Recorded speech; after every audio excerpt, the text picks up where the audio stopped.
So here's another Subscribe Star requested review. Synecdoche, New York, from 2008, starring the late Philip Seymour Hoffman.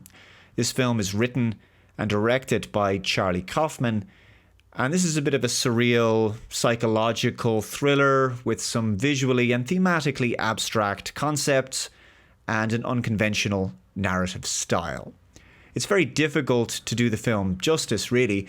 Writer and director Charlie Kaufman has crafted a postmodern movie about the existential crisis of the character of Caden, played by Hoffman, a theatre director who is slowly dying. We view his life in a compressed form, and often with these segues into his mind and imaginings. Now, Caden's profound dissatisfaction with his life, marriage, and inability to accept his impending death causes him to spiral psychologically. He's trying to basically reconcile some kind of meaning from the grim, empty reality he feels about the inevitability of death.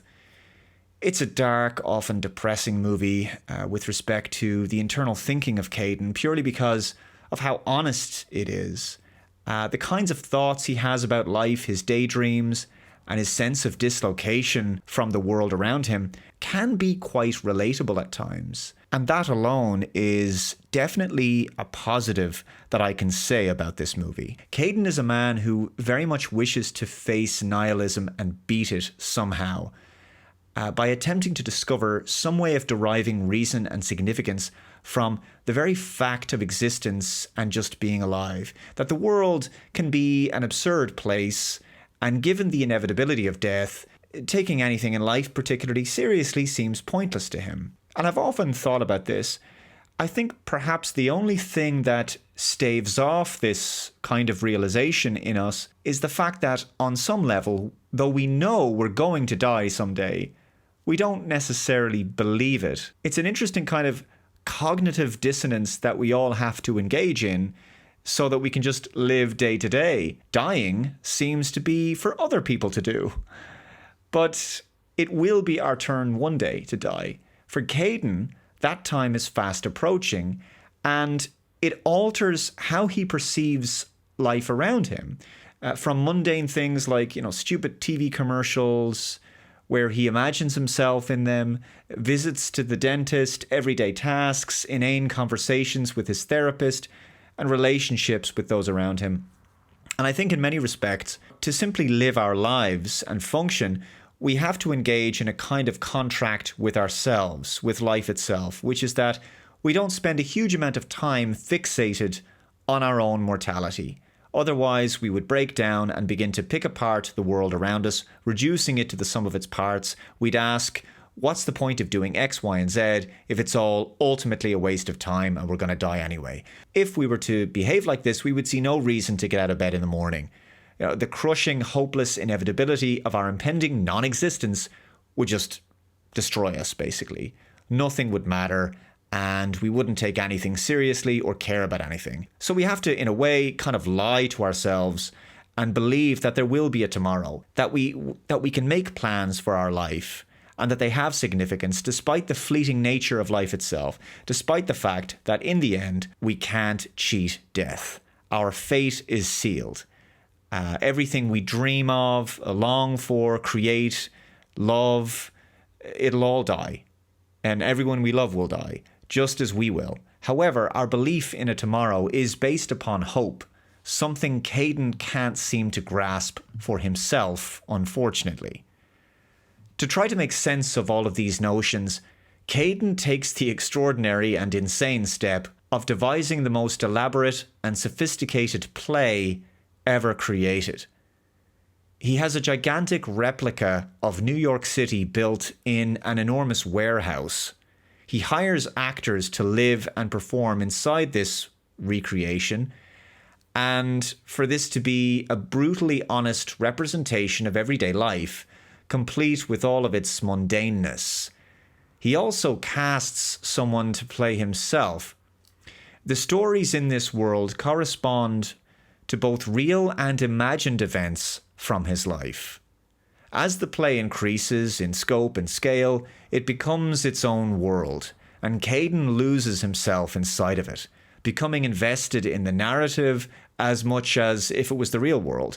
Ultimately, this entire world he's created is an attempt for him to deal with loneliness and atomization. The man has effectively spent his entire existence failing to be in the driver's seat of his own life. It's as though he's looking to experience his life vicariously through a mirror reality, watching it from the outside rather than actually taking part in it. The lines between reality and fiction blur into, well, a bit of a mess, to be honest. The film has some interesting concepts, like I say, and there's certain things in there that I very much liked, and there's interesting questions to be asked. So it seems kind of fitting that the film becomes progressively stranger, more complicated, esoteric, and, well, self-indulgent as it goes on, as if in direct parallel to the recreation of New York in the film. Ultimately, what I think you get out of Synecdoche, New York, is what you want from it, really.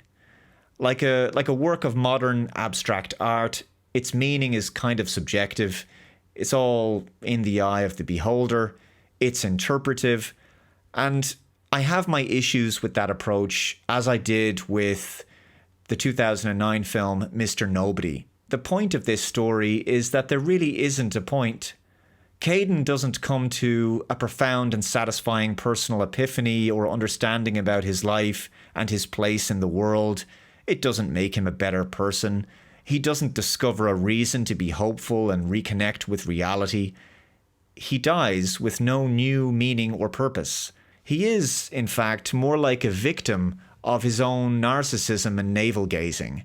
He's a tragic figure who fails to engage with his life because he's too busy unpacking it, questioning it, deconstructing it, analysing it, and trying to be a spectator of it.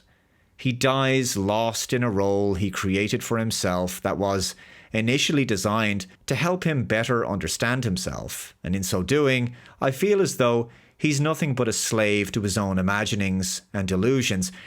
He may as well have plugged himself into the Matrix and lived in a virtual reality for his entire life and then died unloved and alone.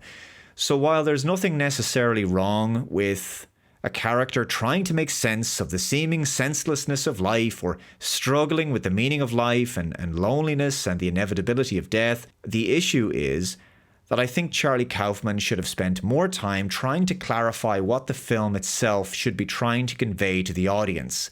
Caden may be a character who found life pointless, to the point of pursuing an unprecedented form of escapism, but that doesn't mean the film also had to feel equally as pointless by the end. Those are my thoughts on Synecdoche, New York. Let me know your thoughts in the comments below. If you haven't already, please subscribe to the channel. Take care, and I'll see you next time. Bye-bye.